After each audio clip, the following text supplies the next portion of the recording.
should be up. Okay. Good. Alright, we were trying to find panties and the car that almost killed Phoenix Wright and Guy Eldune's noodle stand, which we found 2 of the 3. And now we've also been hired to defend somebody in a murder case. And I believe we're about to look at the crime scene. So, let's go ahead and load. I think it's this one. Alright, June 15th. People Park.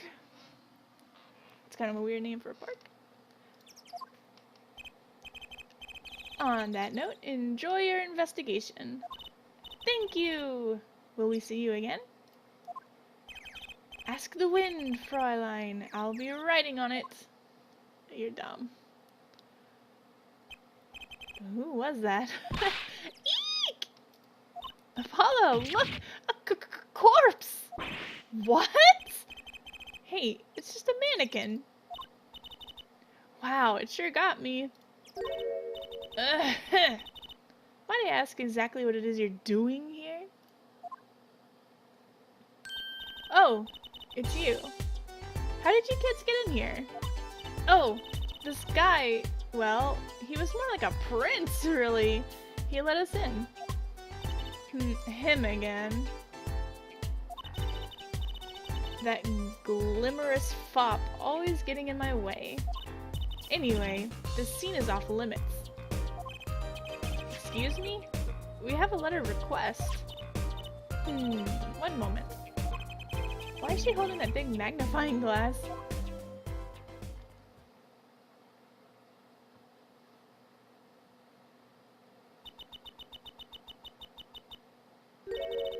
I'd recognize that handwriting anywhere. Scientific analysis says this was written by Alida Tiala. Thanks. It took you 30 minutes to figure that out? So, what's up with the mannequin there? It's taking the place of the body, preserving the scene of the crime as it was found. The body was pulling the stand? So, you're a defense attorney, are you? Detective Emma Skye. I'm in charge of this crime scene. She doesn't seem that happy about it. She doesn't seem that happy about many things. I trust you know how to stay out of the way. I always carry 2 pairs of handcuffs, just in case. I want to show something to you. Panties! No, not the panties. If you could spare a moment to take a look at this. Can't you see that I'm extremely busy? She's eating snacks. Oh, eating snacks, yes. Busy eating snacks, I'd say. This is going nowhere fast. That's funny. Alright, let's, I guess, talk to her. The case. Detective Skye? Quiet, please. It's snack time. Munch, munch, munch, munch. Munch, munch, munch, munch. Oh my gosh. Munch, munch, munch. We're not making much progress here. She must not be very busy. I never seem to get a lucky break. Back after 9 years, and they won't give me the position I requested! Lots of munching. And then I hear he gave up the defense attorney life. He? Who's he? An ex-defense attorney? Your story. Detective Skye? Quiet, please. It's nighttime. Okay.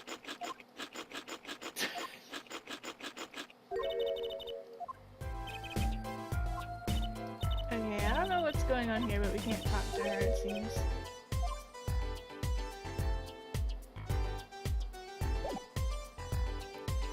I guess let's look around.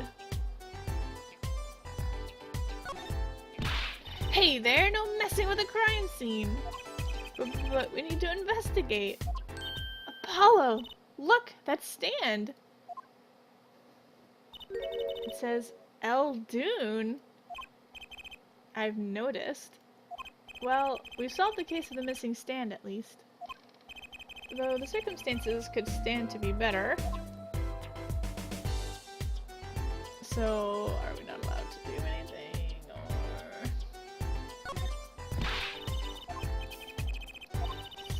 Investigations are to be carried out by professionals, scientifically. She's not gonna let us check the crime scene, is she? Hey, Apollo. My very unscientific analysis tells me something here is very suspicious. I think I know what you mean. It's kind of hard not to notice. I'd better check out what we came here to find, at least.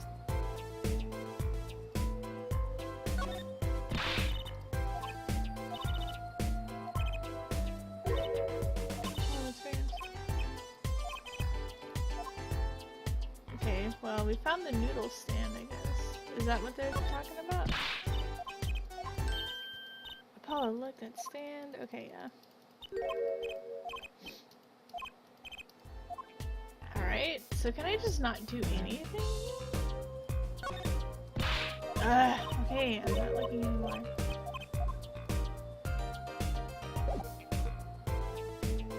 I guess let's, leave. I don't know what else I can do. Let me try showing something else to it. Check out these panties!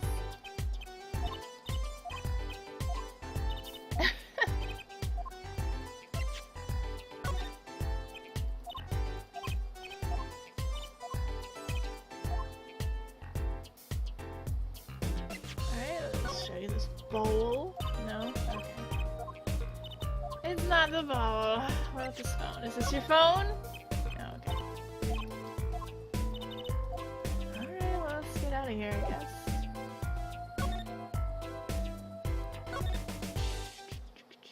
Oh. Is the lady gone?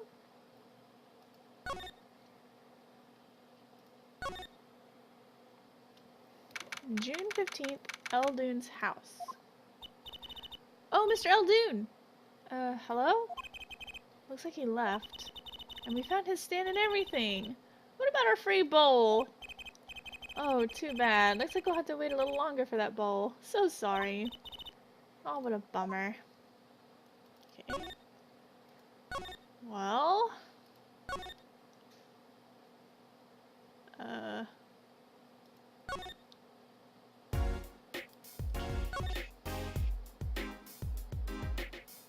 No, no, no, no!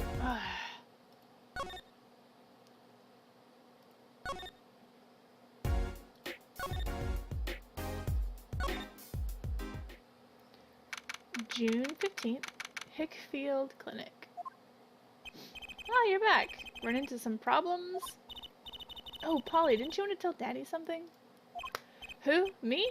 No, I'm fine, really. What's this? So there is a problem? No, no problem. Actually, I got a defense request. Defense request. That is a problem. Huh? I've given up the court. I'm not a lawyer anymore. The request was for me!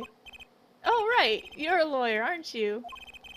He's doing that on purpose. I know it. Alright. Murder! So what about this defense request? It's related to the murder in People Park, actually. Guess what? We found Mr. Eldoon's noodle stand at the scene of the crime. Did you now? That's unusual indeed. Never heard of a noodle stand being used as a murder weapon. I think the murder weapon was something else. You mean you don't know what the murder weapon was? That funny detective lady won't let us on the scene. What kind of detective wears a lab coat, anyway? A lab coat? Didn't think she'd be involved with this. You know her? You could say that. Sky connection. So, you know her, don't you? I met her on a case. This was about 10 years ago. She was still a high school student at the time. That would make her about the same age as me. That's my daddy! He knows all the police types. Oh wait, maybe you know that other guy too. That other guy? That shining prince on the motorcycle.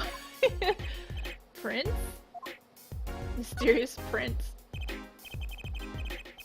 Apollo, tell me about this prince of Trucy's. Indulge a concerned father. He was at the crime scene. He looked just like Mr. Gavin. Did he now? You know him? My guess is he's Christoph Gavin's younger brother. His brother? We're acquaintances after a fashion. I don't know how to say his name. Clavier or Clavier? I don't know. Clav Gavin. Rock and roll god incarnate. Clavier. What a lovely name. He's so dreamy. I didn't know Mr. Gavin had a brother. And what was he doing out there? I have a feeling you'll be crossing paths again soon. Now, what was the problem again? Having trouble investigating the crime scene in the park? Yeah, the detective woman won't let us. Go to the office. Under this silk top hat, you'll find a bottle of white powder. Try taking that to this detective. White powder? I hope it's not what I think it is. Just take it to her. It'll be fine, you'll see. Oh, and tell her I said hi. Are you delivering her cocaine or something? Ah! Okay, move. Or should I show? No, I think I'm showing everything.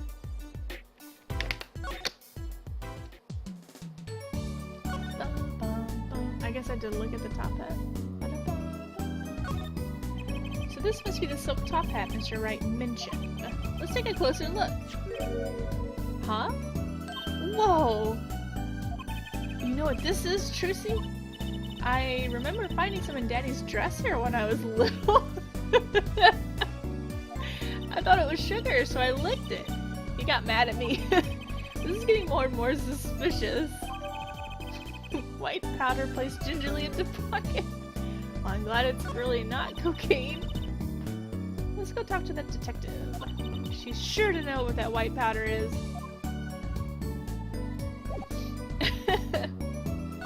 We're about to get arrested. Let's see. Kitaki Mansion. Oh, I don't really need to do that. People Park.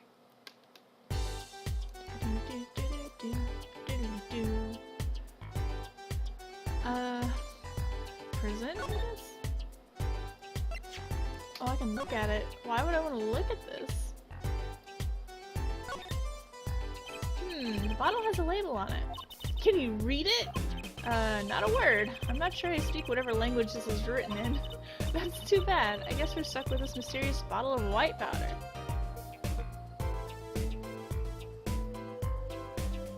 Alright, let's show it to her then.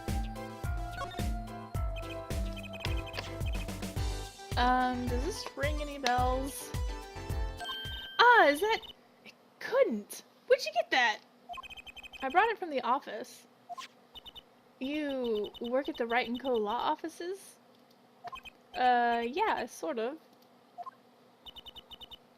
Detective Skye, how do you know my daddy? Daddy? I'm sorry, who did you say you were? Trucy Wright, Phoenix Wright's daughter. What? Mr. Wright has a daughter? You seem shocked. Well, if you're Mr. Wright's daughter, and you're his apprentice, then I'm available to help you in any way I can. Oh, thanks. You can start by not calling me Mr. Wright's apprentice. This powder is used for detecting fingerprints. Fingerprints? I guess you might call it a memento from the time I spent with Mr. Wright. White powder memories. What? If you find any evidence of fingerprints on it, please let me know. We'll dust for prints. Well, she's quite the eager beaver all of a sudden. Well, how about this? This might have prints. Sorry, I don't think I can help you with that. I think you need more than just scientific help. Ask me anything you like. Just ask scientifically! Okay.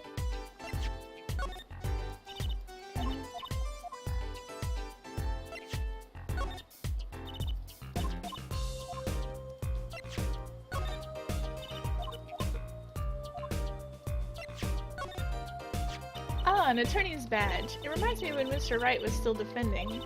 Everything I have now is thanks to him. Remember, help as many people as you can. That's your job. She's right, Polly. Let's make a difference. Is something wrong? No, nothing. I actually felt inspired for a moment there. Check out these panties. Oh, okay, never mind. Oh wait, can we talk to her now? The case. The report came in late last night. The body was found much as you see it now. Except it was a real body. But why? Why was a body pulling a noodle stand? If I knew the answer to that, I wouldn't still be here. Well, what was the cause of death? A bullet wound to the temple. He was shot by a pistol. A pistol?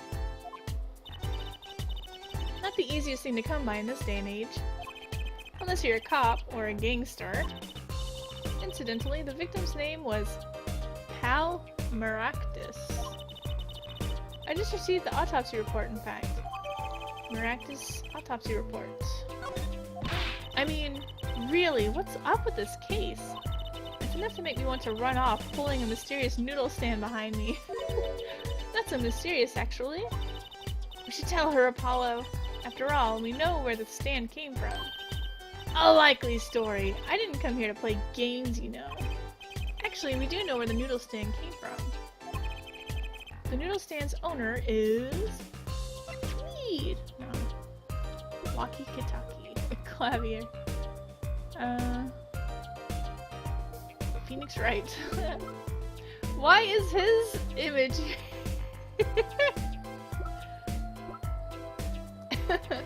Oh wait, that was him, wasn't it? Yeah. Guy Eldoon. Who's the old guy? This is the proprietor of Eldoon's Noodles, Mr. Eldoon himself. He's famous in this part of town. Not bad. I guess Mr. Wright picked the right kids for the job. That saved me a lot of work. Thanks. Noodle stand added to the court record. What sort of person was the victim anyway? You mean, what did he do? He was a doctor. Doctor? I'm starting to see a connection here. Can we examine this noodle cart? Mr. Eldoon's noodle stand. Victim died pulling it. Oh, I can look at it. Gosh.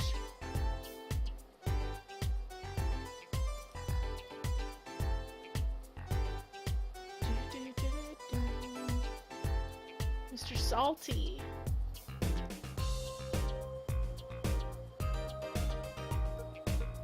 Is there something... Oh. Huh? Look at this, Apollo. Mr. Eldoon spelled his name backwards on this side. I think that's his noodle. As in Eldoon's Noodles. Huh? Oh, I get it! So the name of his store is the same whether you read it forwards or backwards. Yeah, I guess it would be. Well, except for the last S. Then, how about a store called Team Meat? Close. But that would be Tame Mate backwards. And what kind of store is that? Why, a store that sells meat. It's not meat unless it's Team Meat. Okay. Alright, we already looked at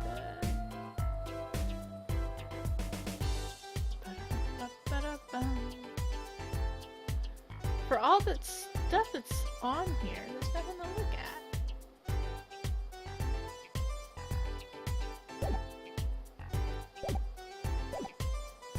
Your story. Who, me? I'm just a supervisor for this crime scene. Detective Sky. I was out of the country for a while. I came back to be a forensic scientist. Oh, where were you studying abroad?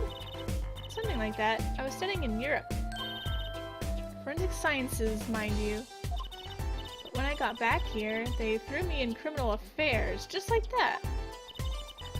Why didn't you just become a forensics expert in Europe? Well, I suppose that was an option, but I had a lot of favors to repay to people back here. Favors? Wasn't she in high school when she left? She has to hand out more white powder. She promised white powder. What? What's it look for? I was involved in an incident before I left. But Mr. Wright and his people helped me out. I owed them. Really? I had no idea. If she's been out of the country for a while, she probably doesn't know about Mr. Wright's current, state of affairs. Could you tell us a bit about the defendant?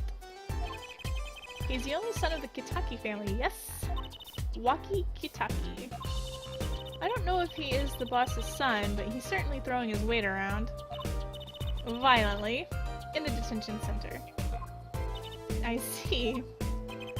Why was he arrested in the first place? You are a defense attorney, aren't you? You're not his by any chance. Actually, yes, I am. Well, we have a witness to the moment of the crime. Huh? The witness called the police. They'll be testifying during the trial tomorrow. What? Whoops, no!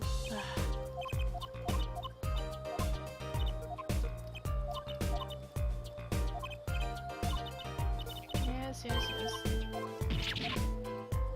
The victim. Could you tell us a bit more about the victim?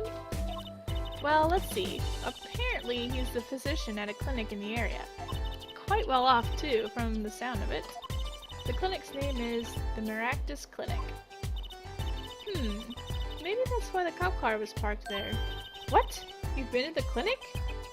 Yeah, though on a related issue. I told the detective about the case of the stolen noodle stand. I see. So that means Dr. Maractus stole the stand and pulled it all the way here. That would seem to be the case. But why? Don't ask me. Alright, I guess that's it for... Whoops! Oh wait, yeah, that's what I meant to do. I meant to do that, I promise. Okay, and this is Mr. Eldoon's noodle stand, obviously. It does say Eldoon in big letters, doesn't it? And that mark on his paper lantern there looks familiar. It's going to be a little weird telling him. Well, with the corpse and all. Anyway, that wraps up 3 of our cases. Well, okay. That's right! Congratulations, Apollo! And leaves us with one case that's worse than all 3 put together. Murder! Alright. This mannequin is dressed up to look like a police officer. I've seen one at the station. A mannequin in place of a body. The body of the victim has already been removed. Do you think the victim was the noodle stand thief? What, you think someone killed him because he stole it? Yeah! Taking care of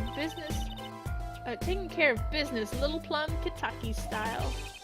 Try not to sound too eager about that, please. Okay. What's this on the ground? Blue tarps have been placed on the ground around the stand. Apollo, I bet the victim was going to have a picnic here. I guess he could have eaten all the noodles he wanted. Don't touch those! Those are preserving the crime scene. Oh. I guess the police put these tarps here after all. There's got to be a good clue or 2 around here. You and your trash cans. Go ahead, knock yourself out. Please, can't you see I'm doing my... huh? Look! Another pair of underwear! Wow, Apollo, you're a genius at finding panties! Stop saying that! Wait, these aren't... They're not mine! Could these have been stolen too? Bloomers added to the court record. Well, let's examine these bloomers, I guess. Found in a trash can at People Park. Distinctive bloomers, to say the least. Whoa. What? These bloomers sure have a distinct design. You certainly know who they belong to at a glance. That way, she doesn't have to write her name on them. Genius! I would think writing your name would be easier than drawing a plum blossom. well, I guess they are plums.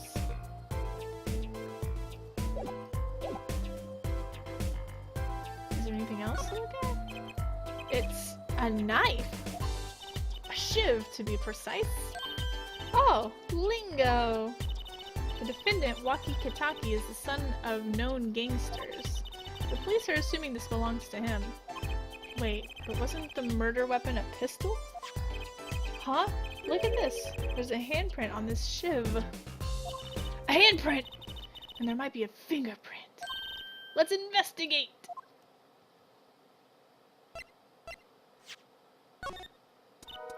Right. First, choose the fingerprint you want to examine. Choose a fingerprint? Look closely at the handle. See, there's more than one fingerprint here.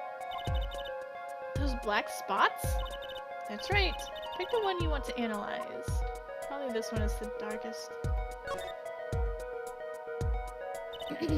Right. Let's get detecting. Wow, she's practically glowing with excitement. First, sprinkle some aluminum powder over the print. Just touch the screen like this. See?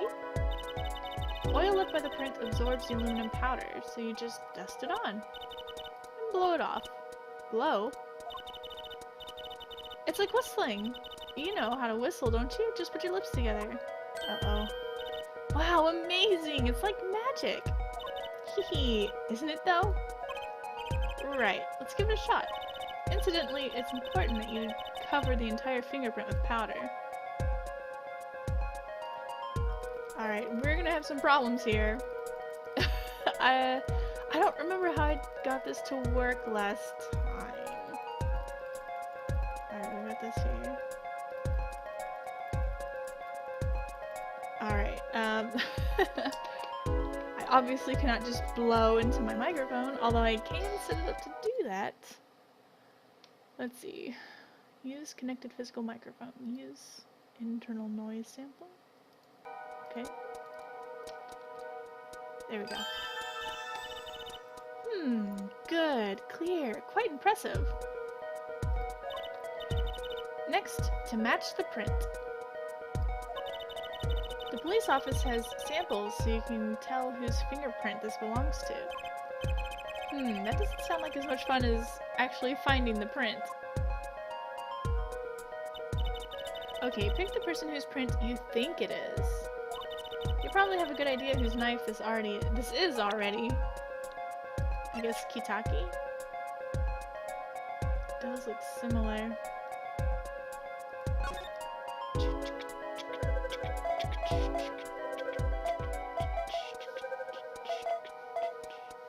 Comparison complete. Match found. So the fingerprints do belong to the defendant. Yes! Isn't it amazing? Ah, the power of science is my life. Apollo, she's sparkling. And I'm dimming.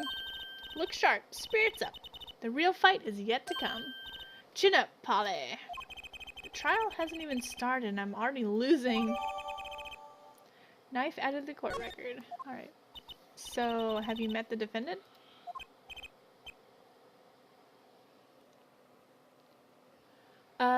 No. Visiting hours are almost over at the detention center. You might think about wrapping up here and heading over. Good idea. I don't know what good it will do. We have a witness and a knife with prints. Have I mentioned I've got a bad feeling about this? Don't worry, it's like a right tradition. Some traditions I can live without. Let's show her the panties we found. Let's look at the knife. The defendant's fingerprints were found in the knife, which means that at the very least he was here at the scene of the crime. It's highly possible, yes. This doesn't look good. No use worrying about what's out already. You just worry about what's yet to come. I found some panties. Okay.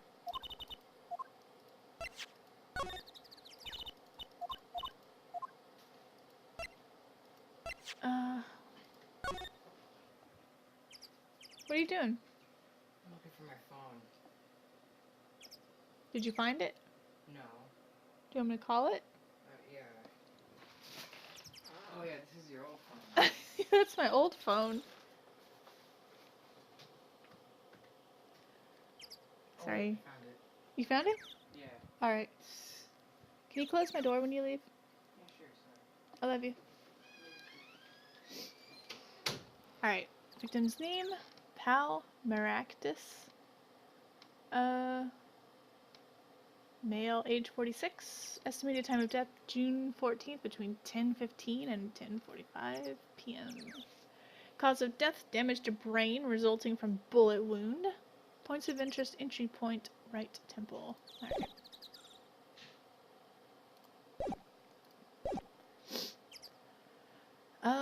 Is there nothing else to talk about? Nope. Let's move out. And Plum is still gone.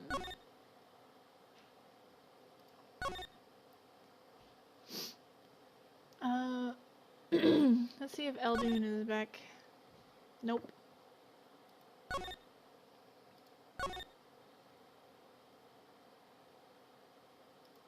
I guess I'm supposed to go to the detention center? Yep, there it is.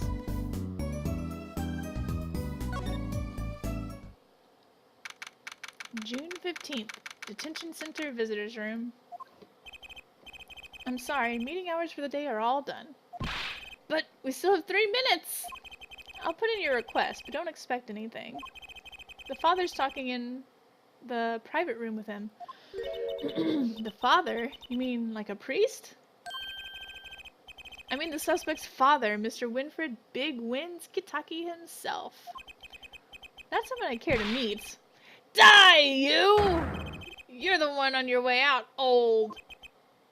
What? Ah, they're here. Whoa!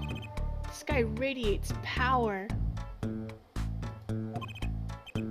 Power with a cute apron? You Waukie's lawyer? Yes, sir. Well, I'm Big Wins Kitaki, 4th head of the Kitaki family. Capiche? Actually, I came to speak with your son. Mr. Justice. Yes? My son's innocent. He killed no one. If he were found guilty, it wouldn't be good. Capiche? Yes! I'm all about capiching. Capished loud and clear. You gotta do more than just understand to make it. You'll learn, though. Even if the lesson comes at the end of your short life. I don't feel so good. What's the big idea, old man? You can't treat me like a kid no more, not now. You know, I wanted to go to the Clink. I like it here. You must be Waukie. A G's not a G till he does hard time, bizoy! You'll see. When I get out of here, things will change. Silence! My apologies, Mr. Justice. He's usually such a nice boy. Forgive me if I have a hard time believing that. Ha! You can't take me under your wing this time, old man. You heard me? I don't need no trial. I did it! I think that's enough for today, Mr. Justice. Don't let me down tomorrow. What?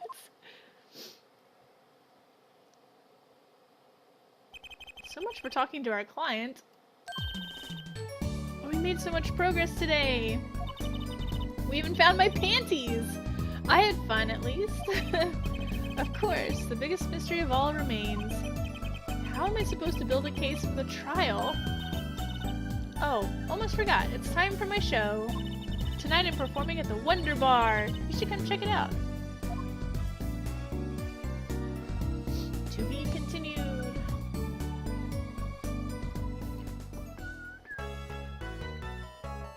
Save? Yeah, sure, let's save.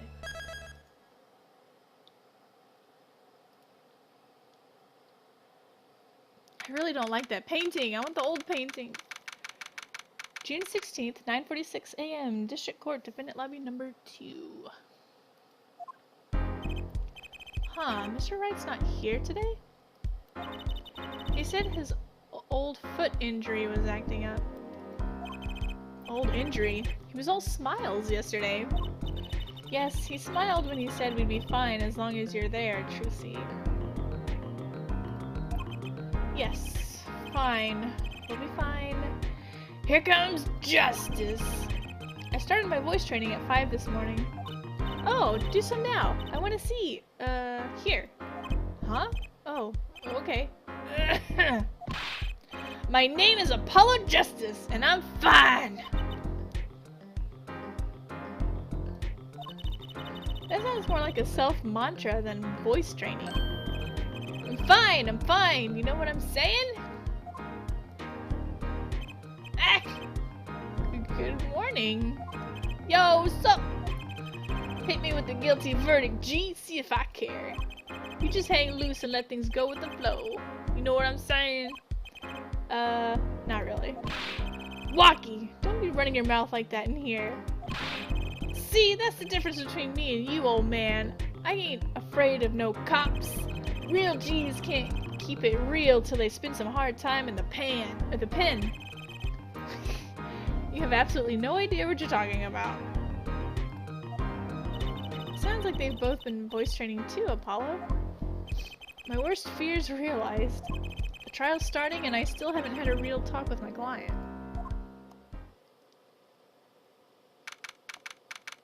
June 16th, 10 a.m. District Court, courtroom number 4.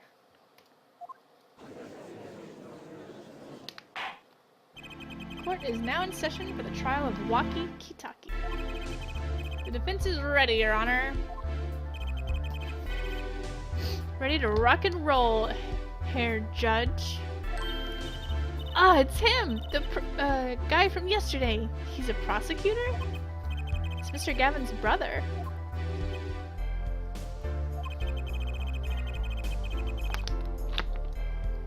Long time no see, Prosecutor Gavin. Were you taking a leave of absence?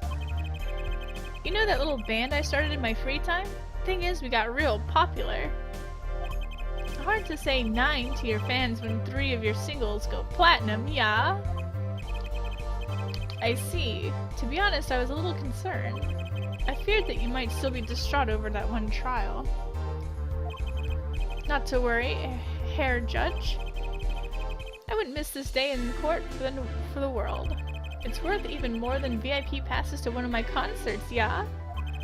How could I pass up a chance to see the true strength of the little boy who bested my brother? It was worth canceling a show or two. Understood. You may give your opening statements to the court. Before that, I was thinking... Is the air in this courtroom not a bit serious? It is a court of law. That's no way to get the crowd jumping, Herr Judge. They're not supposed to jump. This is a courtroom.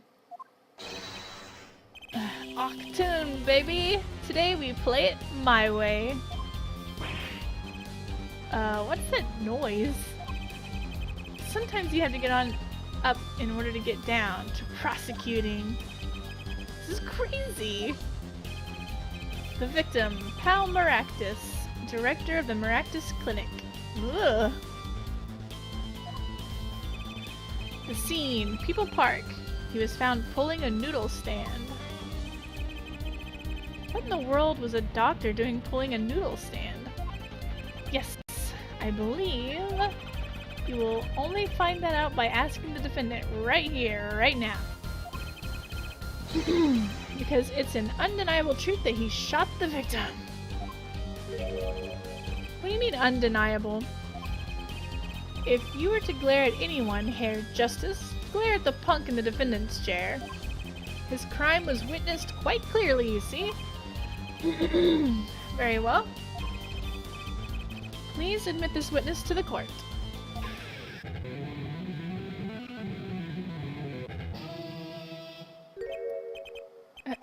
fine! Not yet. First, there's a little matter to be cleaned up. Could you talk without the accompaniment? I swear I could see the guitar for a second. What is it, Prosecutor Gavin? The motive, Herr Judge. Why did the little punk do it? Why did he kill the director of Maractus Clinic? Not so fast. The defendant doesn't have to explain that. Oh? But what if the defendant specifically requests to do so, as he did this morning? I want to give a shout out to all my homies, I believe he said.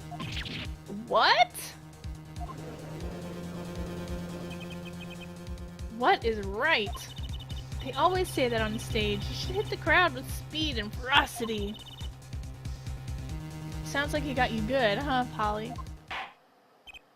Well, this is highly unusual, but the court will now hear from the defendant concerning his motive in the crime. So, you, son, are the defendant. Waki, are you? I ain't your son, old man. You step to a Kitaki, you best be prepared to step strong. You step to a public official, you best be prepared to step into jail. You gotta hand it to him. Waki sure has guts. It's not his guts I'm worried about. Well then, the court will now hear testimony on the defendant's motive. From the defendant himself! Waki Kitaki's truth. I'll tell you one thing, that doctor was a quacker! Someone had to show him what's what. I was in his clinic about half a year ago. He messed up my operation, something bad? Or OP, I don't know. And then he just lets me go without a word. See you later, bye! So I gotta go in, get another doc to patch me up again. That was the day I done figured it out. No OG is gonna let that pass. That's why I went to his pad that night. Know what I'm saying? You're saying you were one of the victim's patients? A lot of stuff goes down when you're keeping it real in the street. True that? I tell you one thing, that doc was wet! Very well, the defense may begin the cross-examination. I can't believe this is the first time I'm hearing about all of this. Alright. Waki Kitaki's truth. Let's go ahead and save it real quick. Alright, press. Hold it. First of all, the word you're looking for is quack. And isn't that a little harsh? He's your family doctor. Who asked you, Pointylux? Just who do you think you are? Your lawyer? Look, I ain't trying to hear that. He was a quacker, plain and simple. Someone to show him what's what. By someone, you mean... Was there anyone with a score to settle with this doctor? Besides you, I mean. You better ask somebody else, Holmes. What do I care? I made up my own mind and did what had to be done. Straight gangsta style. But why were you so mad at this doctor? Yo, sit back and listen while I drop it, J-Man. J-Man. So in my clinic about half a year ago, he messed up my OP something bad. So you were a patient at the Maractus Clinic half a year ago? For what reason? I had what you might call a mark of honor. Can you explain precisely what was wrong? We had a little run-in with the Rivalis family? That's when I pulled a jack move and ran into an ambush. G busted a cap right in me. According to my sources, you couldn't stand the stress of waiting and ran in 15 minutes before the appointed time. By yourself? Hey, I was more than a match for those guys. So you were carried to the Maractus Clinic from there? Apparently he was shot in the heart. Shot in the heart and he's still alive? I can catch bullets between my teeth, and I never learned how to catch them with my heart. The bullet stopped just short of my thumper, you know what I'm saying? I would have been golden if it weren't for that whack doc. Can't even take out a stupid bullet. So, as you say, the surgery was a failure. That ain't all of it, Holmes. Just lets him go without a word. See you later. Bye.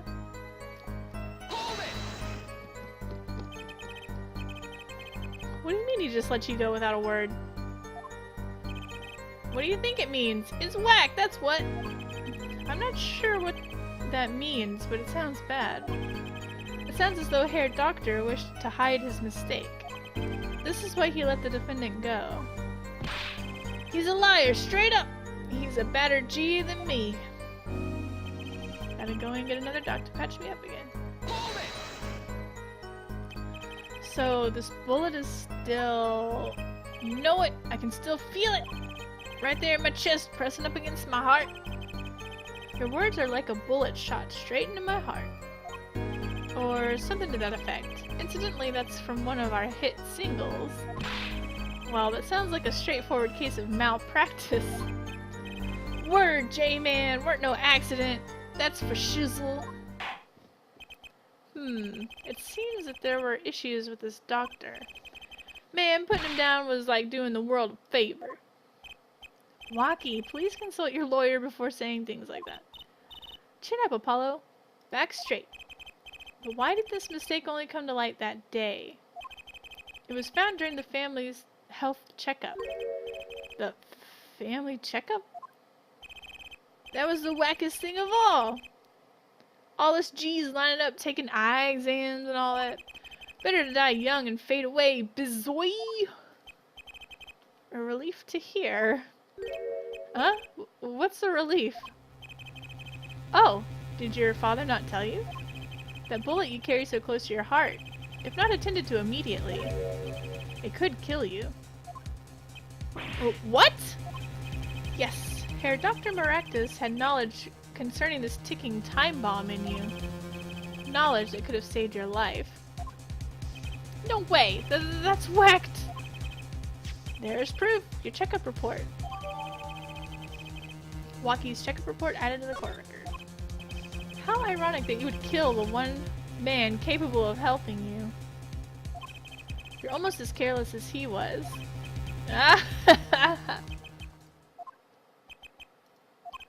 Well, now that the place is hopping, let's get this gig started.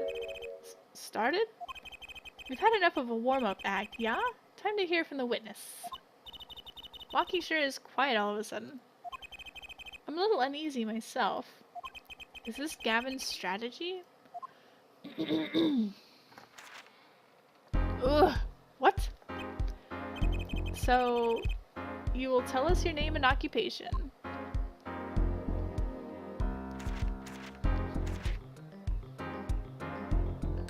My name is Wesley Stickler.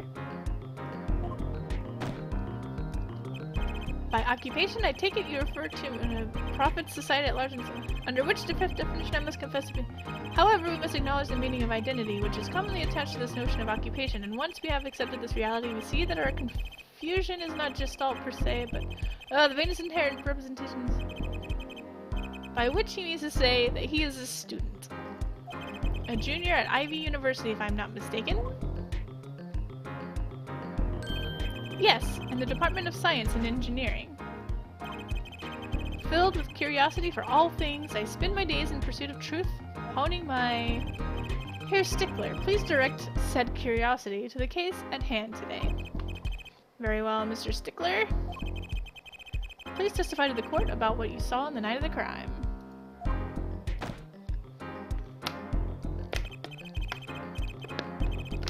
Oh god. Understand that these designs receive interpreted sending images to a night in the park.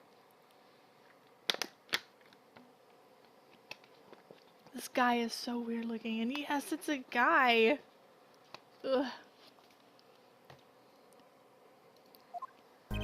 That night, I passed through the park on my way home from shopping when I saw them.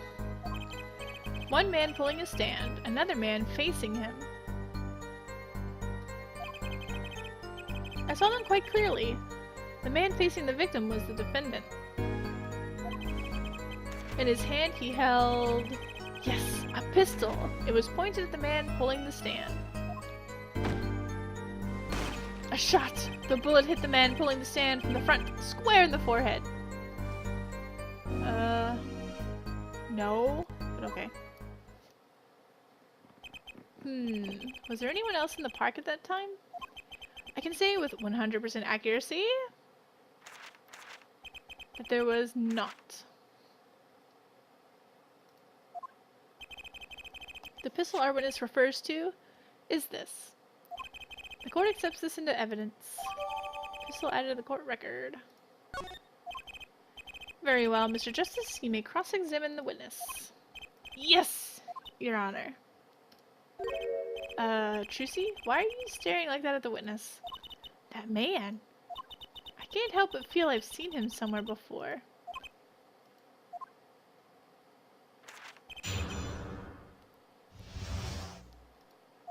Right, at the park. I want to look at some...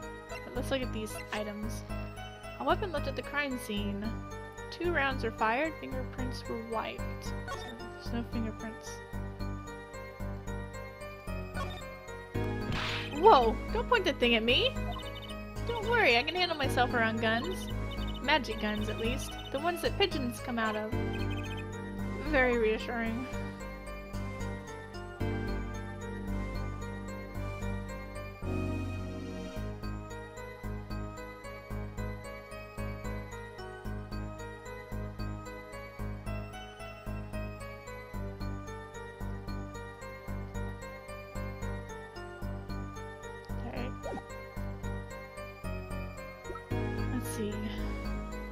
Results from a checkup performed in June. Metallic object found near heart. Patient's name, Waki Kitaki. Age 19, male. Report filed June 14th. Notes, metallic object found near heart. Urgent exam needed. Alright. Press. On the way home from shopping, you say. Why go through the park? Ah, a fascinating inquiry, revealing me capable of being insufficiently verbose. Oh, revealing me. Let us consider the time saved by pressing through the park on the way home from the store. At that time, I am capable of solving 2 GMAT problem sets. On average, it requires me 3 minutes, and ergo the time to complete 2 is on average 6 minutes 48 seconds. However, in the case that the questions are in verbal category, admittedly not. That's enough! Enough! I get the idea! Mr. Justice, the court hopes to finish cross-examination sometime this month. Please, I have a recording booked after this trial. And I've got a show to perform. Geez, sorry you're all so busy! One man pulling the stand, another man facing. Were these men talking by any chance? Now that you mention it, they were, though I cannot claim I heard them clearly. Only fragments such as, "You lied to me!" Oh, and "I'm gonna give you a taste of your own medicine, pal!" It's just as our defendant claims. I believe he wished to teach the victim what it felt like to take a bullet in the heart. If that's true, then this is a vital piece of testimony. Sounds like you heard them clearly enough to me. Might I be allowed to amend my testimony? What now? To be precise, he did not say pal, but man. Yes, that was the way of it. I swear it on my diploma. What's the difference? And this other man, who was he? It's only quite clear the man facing the victim was the defendant. And how can you be so sure it was the defendant? The crime took place at night. It would have been too dark.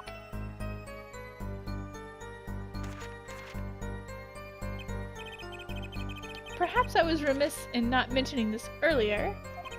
Huh? You see, in class, I always sit in the very backmost seat. Do you know why? Who cares? Because I do not wish anyone to copy my perfect notes. And this relates to your testimony how? I mention this to illustrate my predisposition to that which is perfect. It was dark, you say, yet there are lights in the park. If I say the defendant was in the park that night, then he was in the park that night. It is a hard, immutable fact. He sure is confident. He seems to be telling the truth, too. In his hand he held, yes, a pistol. Are you sure the pistol you saw is the same as the one just submitted as evidence? Am I sure? Surely you jest! Or so a common witness would be tempted to say. Huh? Yet I am no common witness. I see not only events as they are, but the logical structure governing these events. First, we must consider the fact that it was night in the park, which my field of vision due to insufficient levels of illumination. Now I consider the pistol, let us call it object A, was indeed because it was difficult to say that certain object A was indeed object A. Okay. I think he means he couldn't see it that clearly. My badge for a normal witness. Yet the fact that a pistol was fired before my eyes is indisputable. I can still see it when I close my eyes. The defendant raised his weapon. A shot. The bullet hit the man pulling the sand from the front, square in the forehead. Are you absolutely certain only one shot was fired? Yes. Of course it was one shot. Why do you ask? Aha! Contradiction, finally. Mr. Stickler, according to the court record, the pistol was fired twice. A clear contradiction. Good eyes, Herr Justice. You're cool, real cool. You really think so? Yet there is no reason why this other shot had to have been fired that night. Meaning... This pistol came from the Kitaki family mansion, yeah? I think it's not unreasonable to assume that the pistol had been fired once before that night. During, perhaps, another altercation? Ugh, he's got a point. Judging from his smug expression, I'd say Prosecutor Gavin had that answer ready for you before you even spotted the problem. He seems pretty confident in his testimony. We always make the biggest mistakes when we're our most confident. He's got a weak point somewhere, Apollo. Find it. Right. Better give that testimony another listen. I think it's where he says he was shot in the forehead, but he's not shot in the forehead, he's shot in the temple.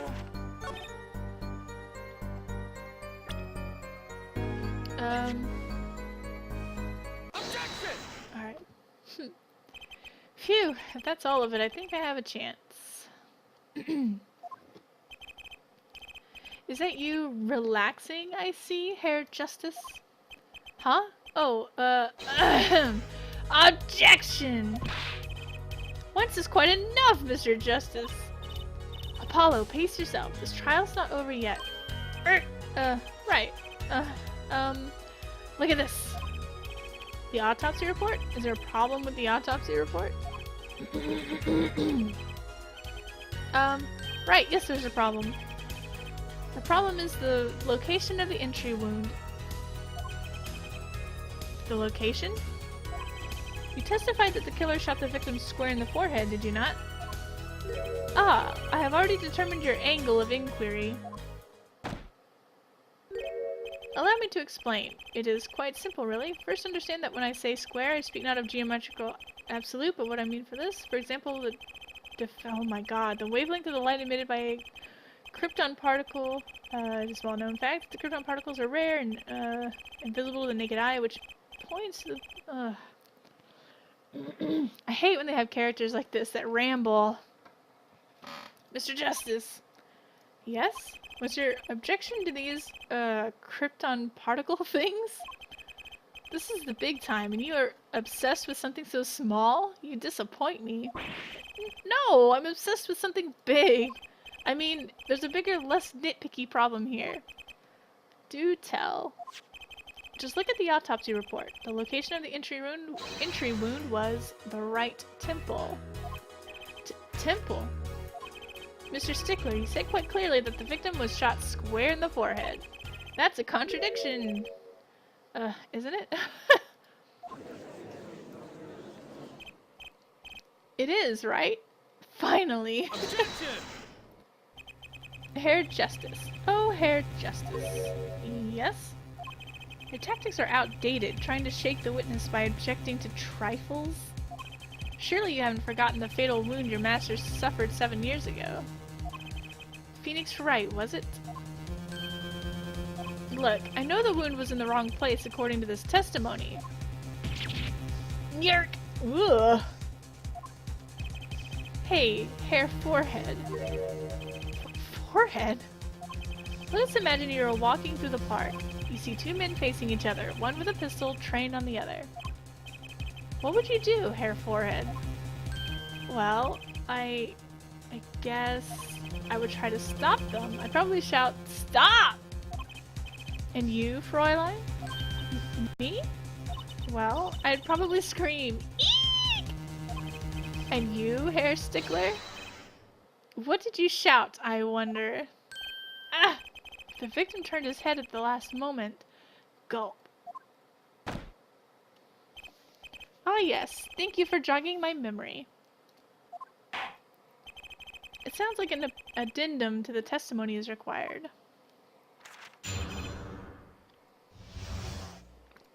Night in the Park 2. As soon as the killer raised his pistol, I took action. Cease this at once, you two! I cried with composure. The victim turned in the direction of my voice, and a shot rang out. Whereupon our cowardly killer, the defendant, appeared to have become frightened. Tossing the pistol aside, he fled from the scene. I see. So you attempted to stop the crime. Indeed. With composure. Well, maybe the criminal wouldn't have fired if he hadn't shouted like that. That doesn't really matter now, unfortunately. Let us consider this new testimony, shall we? Observe the diagram, if you would. He was that close? I wouldn't get that close to someone with a gun. The witness, Mr. Stickler, was it? Stood here. He shouted, "Oh, stop, please," or something of this nature. And the victim responded by looking in the witness's direction. If the killer were to have fired at just that moment, as you can see, the bullet would have struck the right temple as in the report. That does seem to be the case. Witness the power of a junior in Ivy University's Department of Science. Very well, Mr. Justice, you may cross-examine the witness. A Night in the Park 2. As soon as the killer raised his pistol, I took action. Hold it! So you saw a raised pistol. Weren't you frightened? It can be said we students of Ivy University know no fear. The moment I saw that pistol, my inner sense of justice compelled me to take action. That was certainly brave of you. You might have gotten shot. Huh? You certainly were lucky. If I were in the killer's shoes, I certainly wouldn't have left a witness behind. Oh my god, this guy's so ugly. He actually looks like he had no idea he was in danger. Regardless, I attempted to halt the bloodshed. Cease this at once, you two! Hold it! Are you sure both men were able to hear your voice? They were, of course. My high, exquisite voice echoed through the park, and the victim responded to that clarion call. Quite. The victim turned in the direction of my voice, and a shot rang out. Whoops!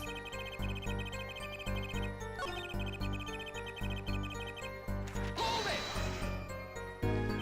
Did you hear the gunshot at the same time as the victim turned? Indeed. I would say about the same time to be precise. And the victim didn't ask you for help? It can be said that he didn't have time to ask. He didn't even have time to take a single step. I'm totally sure that the killer was fired because Mr. Stickler startled him. Don't say that too loud, Trucy, please. Whereupon our cowardly killer, the defendant appeared to have become frightened. Hold it! Can you describe the killer's actions more clearly? He seemed quite surprised, especially considering that it was he who did the deed. As we can see, human psychology is a tangled web indeed. He simply couldn't believe what he had done. He shot, he panicked. A common tale, but true. Unfortunately, before I could take further action, tossing the pistol aside, he fled from the scene. Hold it! You didn't try to apprehend the criminal? It all happened so fast, I'm afraid I hadn't the time. Doesn't something about that strike you as odd, Apollo? What? The killer was in a hurry, right? He fired the pistol and tossed it away. According to the testimony, that's what happened, yes? In that case, I'd expect to find something that we didn't find. Find something? Find what? I liked that contradiction. Kinda sad to see it go. Not as sad as I feel. What do we do now? At least the testimony is getting a little clearer. She's right. Maybe I can find something to use in this new testimony. I think what they're referring to is he didn't have time to wipe the prints if he just threw away the gun, because it says the prints were wiped. So I guess let's look.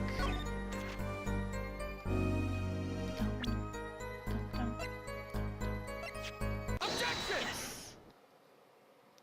Wait a second. Tisk tisk, another misleading request. Yet, you're so beholden to your own mode of discourse, you can't see how it affects you. Come again? Wait a second, you say? A second? Are we intended to wait just that? A single second? 1/60th of a minute? This guy sounds like my son. That's hardly enough time to draw a breath, let alone make a statement in court. Now, had you asked for a longer period of time? Mr. Justice. Yes, Your Honor? Am I to understand you are objecting to the length of a second? Yes! I mean, no. Here, just look at this pistol. It doesn't have a single fingerprint on it. Ah, a common ploy made all the more common, I fear, by the prevalence of television. Criminals these days are loath to leave fingerprints. Wait, but you said the killer tossed the gun and ran. That's right. He didn't have time to wipe the gun for prints. Ugh. Ah, the little girl sticking it to the university student. There's a song in there. I'm not little. Ah. So let's think like adults, shall we, Fraulein? Huh? What if the killer, the defendant, was wearing gloves? Gotta admit, I didn't think of that, Apollo. Well, Mr. Justice, could the killer have been wearing gloves?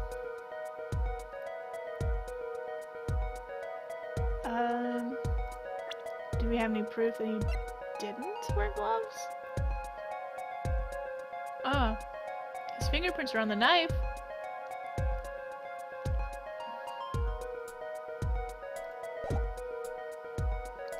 I kind of like this music here. Let's see real quick. No. The record of the murder weapon is very clear about one thing. The fingerprints were white, which means some trace of prints remained. Which contradicts your testimony. If everything happened as you say it did, he wouldn't have had time to wipe the pistol.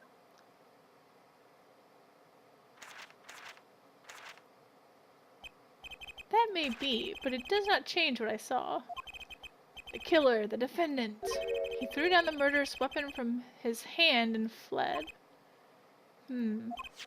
And this pistol was found at the scene of the crime, strongly suggesting that this was the weapon he disposed of. That sounds solid to me. Well, Hair Forehead, any of your precious objections? What gives, Apollo? Let's see that voice training go to work. You know, I've only recently realized something. No matter how much you train your voice, it doesn't matter if you have nothing to say. What do you mean, nothing to say? Isn't it obvious from what the witness just said? Huh? Isn't what obvious? When he restated what he saw just now, he said he saw Waki drop a murderer's weapon. But that's not the same as being 100% sure of what Waki threw away. You're right. He's just confused because a pistol was found at the scene. Poor Mr. Stickler. It must be hard to be so perfect and yet so wrong. Well, it can be said that I'm quite offended. While it is indeed true that that sees the teacher the appellation. What we can say for certain is that the witness saw the killer throw something. Does the defense have anything to say about this? Well, if what he threw wasn't a pistol, then it had to be something else. At least one person on the defense team seems to be thinking. Grr! I'll wipe that smile off your pretty face, Gavin. Perhaps you can inform the court as to the nature of this something else. What did the killer throw away before fleeing the scene? Probably the knife. Is that a sword? I saw one of those on the late night movie last night. Great. A sleep-deprived judge. This knife was found at the scene of the crime with the defendant's prints on it. His prints? This single piece of evidence proves two important things. One, that what the defendant threw down wasn't a pistol. Two, that the defendant wasn't wearing gloves. Indeed.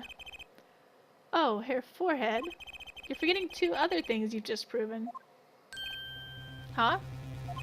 One, that the man the witness saw was the defendant, Mr. Waki Kitaki. Two, that the defendant was holding a knife with the intent of harming the victim. Oh.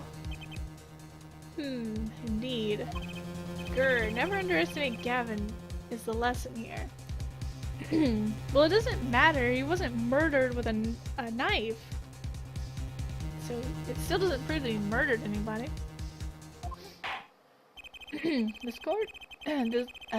This court is of the opinion that our witness is fond of making assumptions. In that light, I believe it would behoove us to hear about what really occurred. With less assuming, please.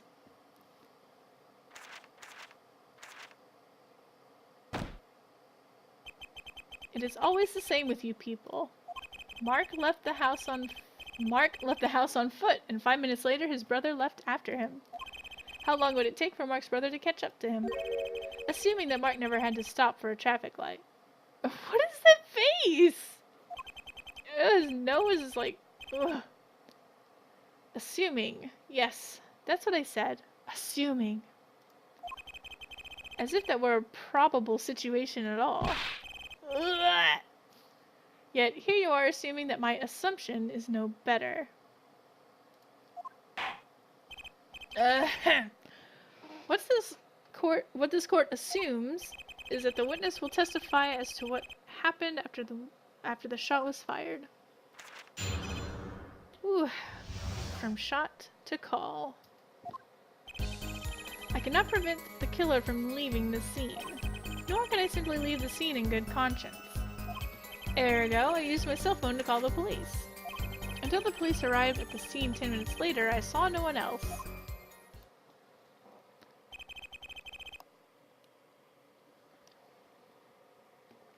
Why didn't you chase the killer? He was, as you say, a killer. Of course I could have run him down, yet what would he have done when cornered? Sadly, it takes more than an aptitude for solving quadratic equations to know that. Did the testimony earlier not prove the defendant's presence at the scene? And do we not also know that there was no one else there?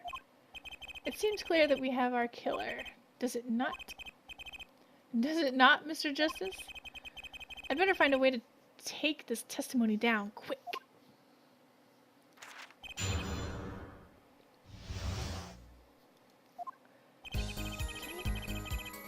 cannot prevent the killer from moving. Which way did the killer run? By that time, it was clear the killer had noticed me. Naturally, he ran in the opposite direction. That would mean he ran in the opposite direction from the Kitaki mansion. Achtung! Don't even think about pointing out that he was going away from his home. All he had to do was loop back once he was out of sight. Ugh! How did he know that's where I was going? Nor could I simply leave the scene. You were certainly composed for someone who had just witnessed a killing. If one is to devote one's life to the pursuit of science, one must never flinch at the sight of a little blood. Nor be so moved by a chemical discovery that one drops one's flask upon the lab room floor. Ooh, cool answer. Very cool. So nothing strange about how he acted. Tracy looks like she has something to say. Do you? Let's see, I used my cell phone to call the police. Wasn't your first thought to call an ambulance? It can be said that I have dabbled in medicine. The injury I witnessed, namely a single shot to the head, tends to result in death. Ergo, there is no need for me to call an ambulance. Oh, perfect syllogism. A proof in 3 parts. Exquisite, simply exquisite. He actually looks like he's going to cry. Let's see, until the police arrived at the scene 10 minutes later, I saw no one else. Can you tell us in detail about these 10 minutes?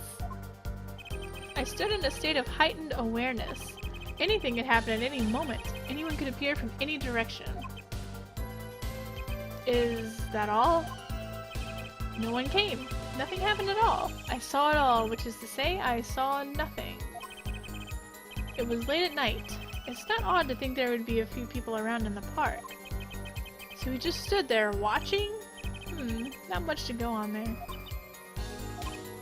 Trucy, if you've got something to say, by all means, say it! Ugh, I can't find a single problem with that testimony. I had enough at last, hair, forehead. Maybe it's time to back off a bit. Let me save real quick. I want to see what happens if we say yes. Arrgh! There's nothing fishy about that testimony at all. It appears there are no objections to the witness's current testimony. There are a number of ways to explain the lack of prints on this pistol, I assure you. Perhaps the killer really was wearing gloves which wiped the previous user's prints off. Then, after the deed was done, this fell out of the pocket just as he was throwing the gun away. A mistake befitting of a small-time punk, in my opinion. No! No! It seems we've come to the end of the line here. No, that can't be all. How unfortunate. It seems that you weren't cut out to stand on the same stage as me. Were you, hair forehead? I believe this brings the cross-examination to a close. The court will now declare a verdict. Uh-oh. Oh. Eek! Uh-oh. Trucy! Nobody move! What's the meaning of this? Who are you? There'll be no verdict in this court. Not yet. Wait, are you one of the Kitakis? The Kitakis? You mean the notorious gangsters? If you don't want to see me give the pretty girl a new smile, do as I say. Adjourn the court for 20 minutes. What? This court will not bow to pressure from the likes of Herr Judge. I see little point in further aggravating this gentleman. Recess. 20 minutes, or I'll promise you'll regret it. Wait! How did he disappear so fast? Come to the defendant lobby, Apollo. suppose I have no choice but to adjourn for a 20-minute recess. Bailiff, catch that mysterious man!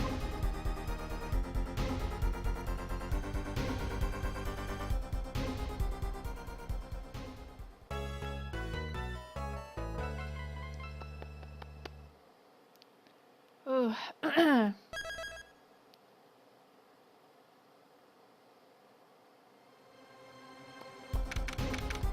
June 16th, 11:17 a.m. District Court, Defendant Lobby number 2.